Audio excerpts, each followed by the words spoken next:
Hey everybody, it's Jason Blaha here, and today I want to talk about something that I've talked about before. I know a lot of you guys are going to say, Jason, you've covered this before, and I'm going to keep covering it again, because this one topic is more important than probably anything else I could ever cover on this channel, because this is more important than getting a 700-pound deadlift or getting big biceps or ripped abs, and that is the fact that every single person on earth should be lifting weights for the health benefits and the quality of life benefits that it gives based upon all the data and research that we now have. And by everyone, I do mean everyone, even people I hate, people who have different political beliefs than me, people who have different beliefs that I might even find offensive. You know what? Even those people need to lift weights. And here's why.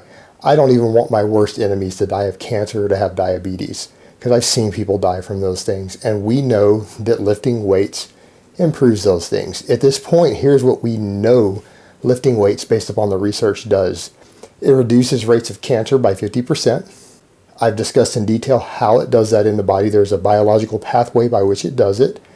People who get cancer who lift weights regularly also survive at double the rate. They survive the treatment and beat cancer at double the rate of the general population. People who lift weights reduce their chances of getting diabetes by 70%. It slows down and in many cases reverses osteoporosis. It also can reverse loss of height due to your spine degenerating and bone mineralization problems. It can help prevent hip demineralization and hip issues. So all these osteoporosis and bone loss issues that people suffer as we get older, it can help reverse those, or at the very least slow those down. Lifting weights improves, if done correctly, your overall joint mobility. So as you start to get older, things like your knees should hurt less. If you're training correctly, your back should hurt less, your shoulders should hurt less. Now, obviously, those are things, if you train incorrectly, you can injure and harm. And again, another reason you guys should really be careful who you pay attention to for information here on YouTube and other places, because a lot of people are actually injuring themselves and they will hurt you. But done correctly, it will actually improve the way that your joints feel over time. It improves your energy, it improves your mood, it lowers your rates of cardiovascular disease, it can help with erectile dysfunction. On top of that, lifting weights improves metabolism, which means you can eat more food without gaining body fat, and it helps you to lose fat faster. But that's a big deal for a lot of people. A lot of people really like to eat, particularly in America and other places.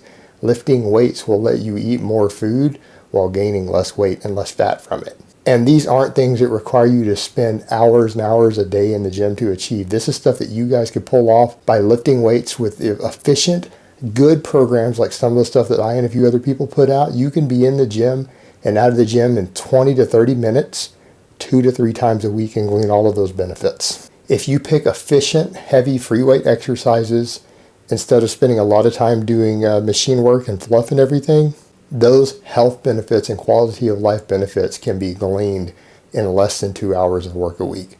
A lot of you shouldn't even have to be in there 2 hours and you'll be in and out. And once you get started, it becomes a habit. And then the other benefits that they add that never gets talked about and then the thing that never gets talked about by people is that not just for health, but other reasons, strong people are harder to kill. If you have more muscle mass, doesn't have to be a lot more, just a little more, because you've been lifting weights, you're stronger, you're going to be more likely to survive impacts, car crashes, falls, and in worst cases, you actually have a slightly higher chance of even surviving a gunshot wound. And of course, violent attackers, because if you are stronger, you're simply more difficult to overpower. So there are a lot of health and quality of life benefits to lifting weights that every single person on earth should do that requires a commitment of less than 2 hours per week. And those of us who know these benefits, those of us who lift weights, we should really go out of our way when we know these things. It is morally imperative that we spread that word to people we care about, people we love, our loved ones. We should be passionate about that, those of us who are into fitness. We need to do our best to help encourage the people that we care about in our lives to lift weights for these reasons, and do so in a way that's not going to push them away from it, because it could actually be the difference between someone that you love and that you care about, your mother, your brother, your sister, your cousin, from getting cancer or diabetes. It is that big of a deal. All right, guys, but that's really all I have to say on that today. If you guys enjoyed this video or found it informative, please click the like button down below. Every single like counts, and if you do it, I would greatly appreciate it, so thank you if you do so. So I hope it has been informative, and I will talk to you guys next time.